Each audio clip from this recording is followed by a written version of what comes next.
Today we're talking about the elements of freehand crochet. There's a few elements that I'd like to point out here whenever I'm working with freehand crochet. Now, freehand crochet means when you're not following a pattern and you're just creating a design based on the yarn you have and the inspiration you have for that yarn. So today I'm talking about the inspiration, how we get inspired, stitch shape, counting and the amount of yarn you're going to need, as well as designing. I'm in the designing process today, so let's get into it. The best way to come up with a new design is to really be inspired by what's around you. If you see something in a store window or somebody wearing something that really catches your eye, or even colors found in nature, that's the best place to get started with a new freehand design. It's all about coming up with something that speaks from your heart that you can create. And sometimes it might seem daunting. You receive the yarn, you don't know what to do with it, but really just have fun. I knew that the colors were calming and bright for summer, just this classical kind of nautical look, and I know that I wanted to do granny squares. I've had a granny square pattern that I loved using before, so I went ahead and used that, and I just experimented with this different type yarn, and now I'm laying them out to see how many granny squares I'm going to need to fit me. And I'm at the process where I'm having to make enough granny squares to really make a full-length dress, so that's the commitment that I've made here, but I'm not blocking them. I've already sewn in the ends as I go. So that's some little tips that I'm doing to kind of save time along the way. And at the end, I can give it a nice wash and then lay it out flat to get rid of all the little wrinkles, but I'm not gonna block the individual granny squares. I do plan on joining them on the back side using back loop only and probably a single crochet join. That's one of my favorite methods. To do that, you're just join them in strips, basically lengthwise and then up and down wise. So it's really not that hard to join them. It just takes it a table to lay them out so that they don't get all kind of mixed up, so that you can see the front and the back sides of the granny squares. So say hello to Marmalade. She loves to join in whenever we're working with yarn, so please don't mind her. But let's talk about the stitch shape and overall how we came up with this design. So I've showed you the yarn that I'm using. I have this beautiful acacia yarn from Hobby.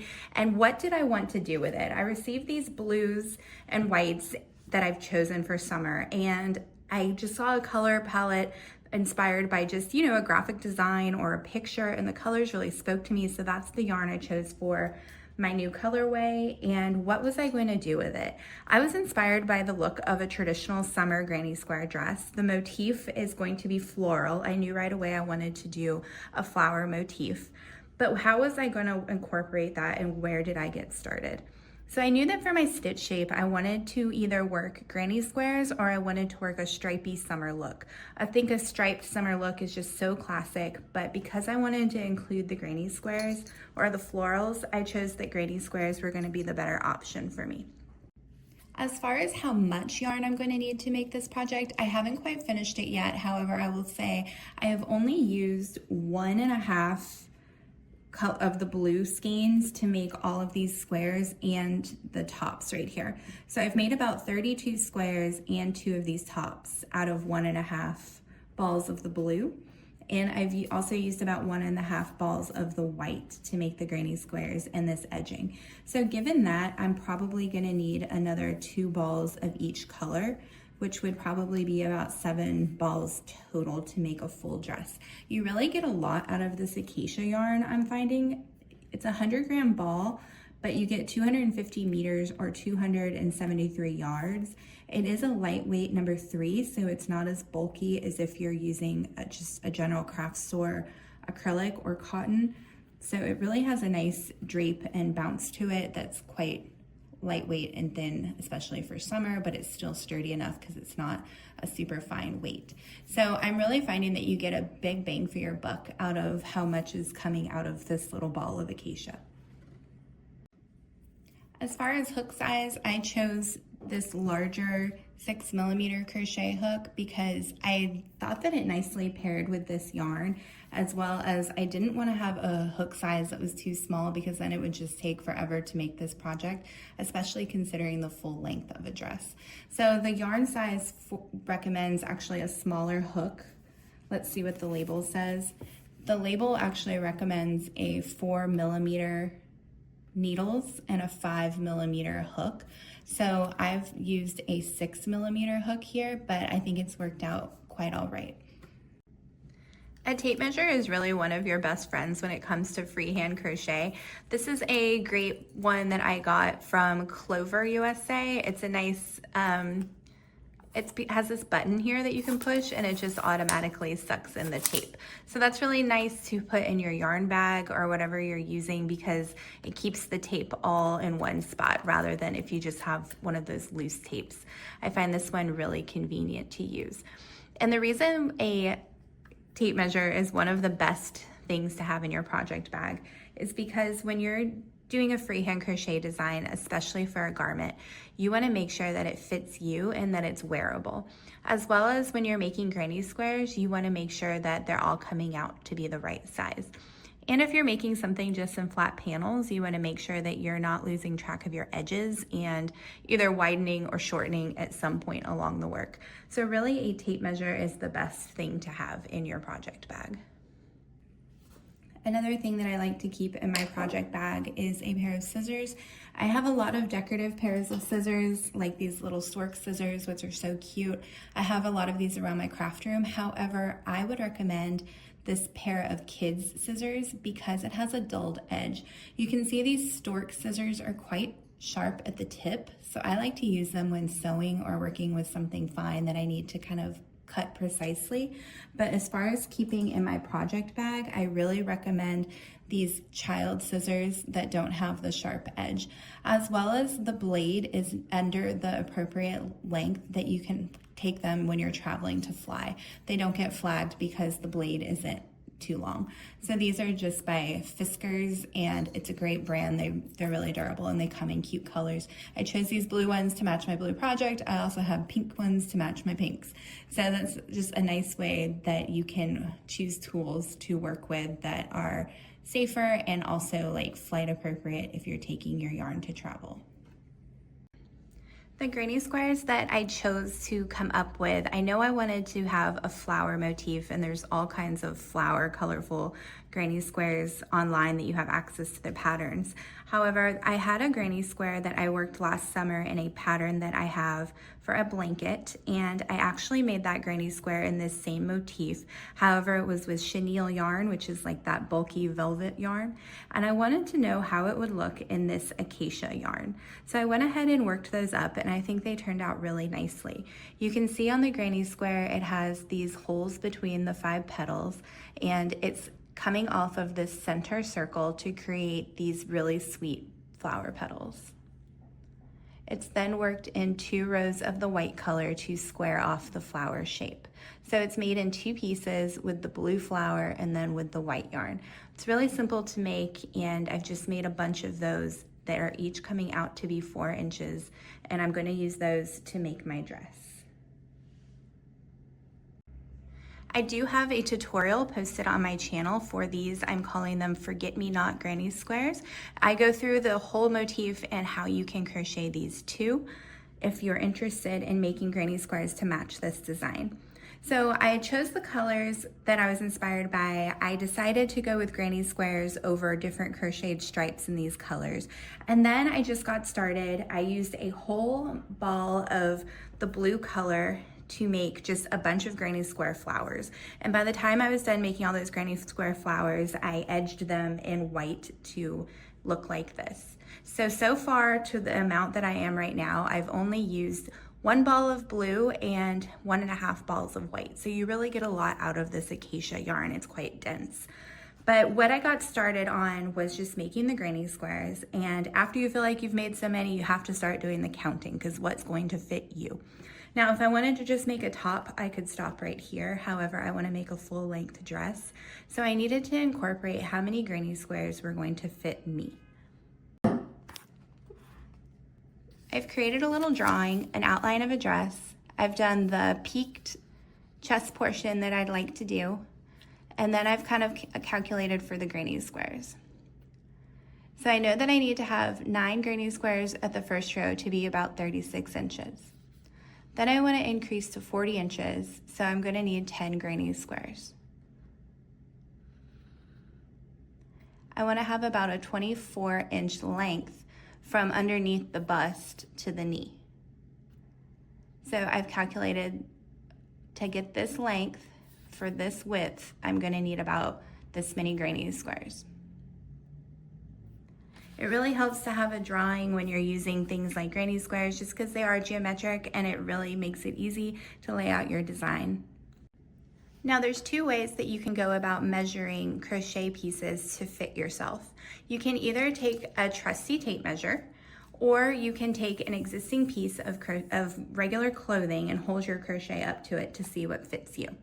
I'm taking a tape measure in this case, so I know that each of my individual squares measures about 4 inches wide and 4 inches tall. So I have about a 4-inch square here. Based on knowing that, I can take my body measurements all the way around under my ribs and around the hips are the 2 main measurements that I needed to take to figure out what was going to fit me. So for, let's say you have a 36-inch bust, 36 is easily divided by 4. So given my 4-inch granny square, I know that I can simply calculate how many granny squares I'm going to need to go around underneath the ribs area. So I'm going to have 9 granny squares here, just doing simple math. I have the granny squares laid out and laid on top of each other to see how many granny squares I'm going to need for my project. This is just a single granny square in the middle because I'm only going to need 9 around this portion of the body. However, to account for when you get a little further down onto the hips area, you're obviously going to need to allow for a little more width. So say you want to incorporate another granny square. Using these granny squares, that gives you about 40 inches.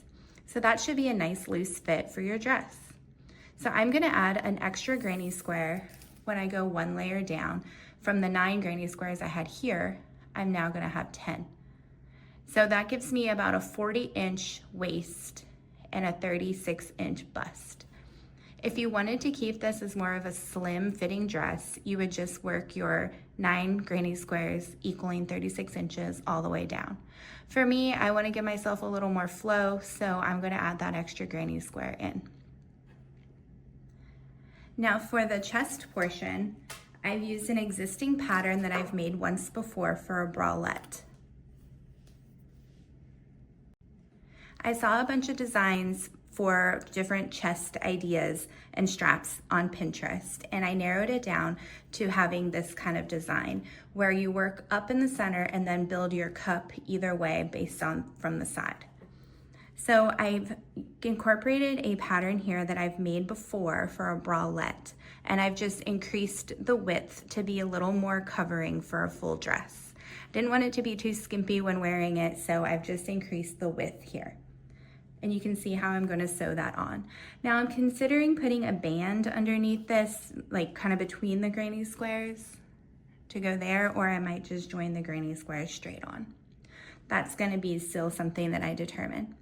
So now that I have the bust that I decided, the granny squares that I want to use, I need to continue making the length for these. So I've done the math using the 4-inch granny squares to realize that to get 36 inches, I'm going to need 9 squares here. To get 40 inches, I'm going to need 10 squares here. So the chest portion has turned out really beautiful. It's worked in the acacia print color, so it has these natural variations of color worked in, as well as the stitch motif that I've worked is called an alpine stitch. It's very easy to make in a series repeat of single crochet, double crochet, and front post double crochet. Once you get the hang of it, it's really quite simple, and I've broken the yarn and outlined my last row using white just for a little color contrast to match my granny squares. These come from the center. Here is how you work this motif. You start with a chain in the center and then build on either side of the chain working up kind of like a rainbowed arch. So each round comes back and forth as if it were a rainbow. It's really quite easy once you get the hang of it. And I just made both sides to match. Obviously hold it up to make sure that it fits you. I think this is quite easy, or you can add any kind of strap to go over the shoulder. My next question is going to be how I should make the back. I haven't quite gotten to that part of the design, but that's all what freehand crochet is about. So thanks for hanging out with me as I am just coming to show you this midway progress point check-in. I want to start talking more about freehand crochet design. It's something that I'm really passionate about and that I find myself doing all the time when it comes to crochet. So please let me know if you have any questions about freehand crochet, if you have any questions specifically about this garment. And let's keep the conversation rolling as we talk about this more and more with different designs that are coming up. Be sure to hit subscribe because I'm going to be showing you the final version of this project, and I'm going to be sharing it in stories as well as full-length videos. I like to do yarn reviews as well as I have written patterns, so there's really a lot for you, especially if you are a crocheter and maker. And if you are just getting started, don't worry because a lot of my patterns are geared towards beginner friendly. You can find me here on YouTube as well as over on Etsy. I'm selling patterns and my finished designs, as well as you can find me on Hobby.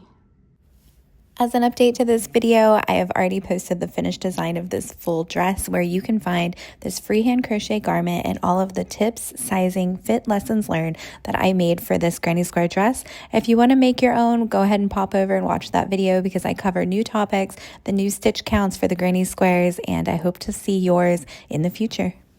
Don't forget to like, comment, and subscribe, and hit that little notification bell for more.